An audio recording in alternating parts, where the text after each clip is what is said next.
Hi guys, আমি চলে এসেছি আপনাদের কাছে নতুন রেসিপি নিয়ে। তো আমি আজকে বানাচ্ছি চিকেন না, এটা হচ্ছে সবাই চিকেন ভাবছে, কিন্তু এটা সোয়াবিন। এই দেখতে পাচ্ছেন, এটা সোয়াবিনটাকে ধুয়ে জল ঝরিয়ে রেখে দিয়েছি। এই যে জল ঝরিয়ে, এই যে জল নেই এর মধ্যে, সব জলটা ঝরিয়ে রেখে দিয়েছে। তো এটা আজকে চিলি সোয়াবিন বানাবো। তো কীভাবে বানাই আপনাদেরকে রেসিপিটা শেয়ার করছি, দেখতে থাকবেন, সাথে থাকবেন। আচ্ছা, লাইক করবেন, সাবস্ক্রাইব করবেন। তো আমি আজকে এটাকে রেখেছি, জল ঝরিয়ে ধুয়ে রেখে দিয়েছি। এবার কি কি মশলা লাগে আপনাকে দেখাচ্ছি। আচ্ছা, এটা গোটা গরম মশলা, পেঁয়াজ, টমেটো, কাঁচা লঙ্কা, টমেটো সস, আদা রসুনের পেস্ট। আর মশলা কি আছে, তেল, জিরে, ধনে, গুঁড়ো লঙ্কা, হলুদ গুঁড়ো, এটা হচ্ছে মশলার মধ্যে। আচ্ছা, এই সব মশলা লাগবে চিলি সোয়াবিন। তো আরম্ভ করি আমি বানানো। আচ্ছা, কড়াটা গরম হয়ে গেছে, এবার তেলটা দিচ্ছি। তো আপনারা দেখতেই পাচ্ছেন আজকে চিলি সোয়াবিন, তো চিলি সোয়াবিনে একটু তেলটা বেশি লাগে। তো যাই হোক, আপনি ওটা দেখতেই পাচ্ছেন 4 চামচের মতন দিয়েছি। তো এটা গরম হোক, গোটা গরম মশলাটা দিয়ে দিলাম। তো এটা গরম হোক একটু, সাথে সাথে পেঁয়াজগুলো দিয়ে দিলাম। পেঁয়াজগুলো একটু নরম হোক, ততক্ষণ আপনারা দেখতে থাকবেন। এই যে ভাজা ভাজা হয়ে গেছে, দেখতে পাচ্ছেন লাল হয়ে গেছে। তো এবার আদা রসুন পেস্টটা দিয়ে দেবো। মশলাটা একটু কষা হয়ে যাক, আদা রসুনটা, তারপরে মশলাগুলো দেবো। এই যে মশলাগুলো ভাজা ভাজা হচ্ছে, এবার আদা রসুনটা ভাজা ভাজা হয়ে গেছে, এবার মশলাগুলো দেবো। তো ধনে গুঁড়ো দিলাম 2 চামচ, জিরে গুঁড়ো দিলাম 2 চামচ,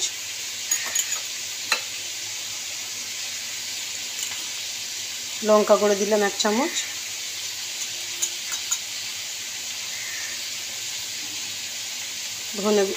হলুদ গুঁড়ো দিলাম 1 চামচ,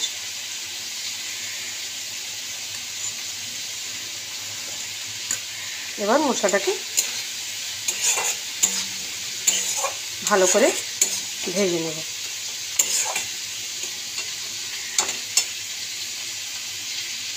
তো সাথে সাথে টমেটোটা দিয়ে দেবো, নাহলে টমেটোটা গলতে সময় লাগবে। এই যে একসাথে সব মশলাগুলো দিয়ে দিলাম।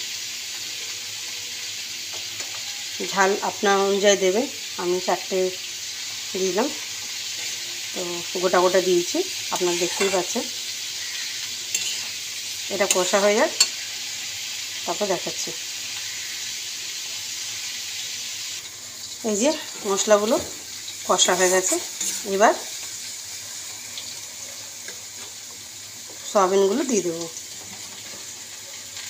আচ্ছা, সয়াবিন আর আলু একটু তেল দিয়ে ভাজা ছিল, তো কেন কি গন্ধটা দেয় সয়াবিনে, তো আমি গরম করে একটু ভেজে নিই। তো আপনারা নাও ভাজতে পারবেন, আবার ভাজতেও পারবেন। তো আমার গন্ধ লাগে বলে আমি ভেজে নিই। তো এসব দিয়ে দিলাম। এটা দেওয়ার পরে নুনটা দেওয়া হয়নি, এবার নুনটা দিয়ে দিলাম, আপনার অনুযায়ী দেবেন। আমি 2 চামচ দিলাম।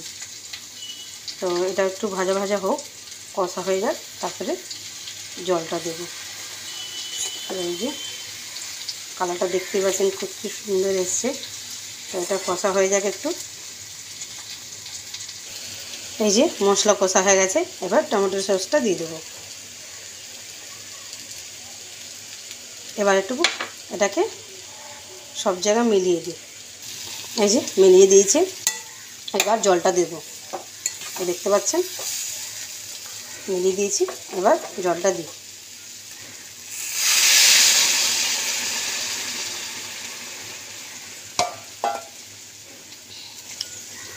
জলটা দিয়ে একটু মাখা মাখা হয়ে গেলে নামিয়ে দেবো। তো একটু জলটা দিয়েছি, একটু মাখা মাখাটা হোক, আপনাদেরকে দেখাবো। কালারটা খুব সুন্দর এসেছে দেখুন, চিলি চিকেন। তো চিলি চিকেনের সয়াবিন, তো পুরো মনে হচ্ছে পুরো চিলি চিকেন বানিয়েছি। তো এরকম। আচ্ছা, আপনারা দেখবেন, আচ্ছা, নামাবো যখন আপনাদেরকে দেখাবো কিরকম কালারটা কি সুন্দর হয় চিলি চিকেন সোয়াবিন। আচ্ছা, হয়ে গেছে চিলি সোয়াবিন। তো আপনারা দেখতেই পাচ্ছেন কালারটা খুব সুন্দর এসছে। এই যে মাখা মাখা হয়ে গেছে। তো এটাকে নামিয়ে দেব। দেখতে পাচ্ছেন সব আলুগুলো হয়ে গেছে, বয়েল হয়ে গেছে। তো এবার নামিয়ে দিই। এই দেখতে পাচ্ছেন মনে হচ্ছে চিলি চিকেন আছে, কিন্তু এটা চিলি সোয়াবিন আছে। তো আপনারা একবার ট্রাই করবেন বাড়িতে, আর দেখতে থাকবেন, লাইক করবেন, সাবস্ক্রাইব করবেন। Thank you.